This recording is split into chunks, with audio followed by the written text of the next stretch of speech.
میدونم که فراموشم نکردی، میگیرم حاجتم آخر از تو.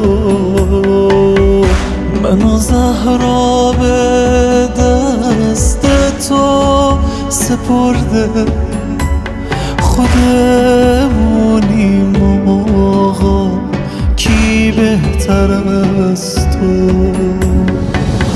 سلام ای مهربون ترین رفیقم، حسین جان ذکر خوب هر دقیقه.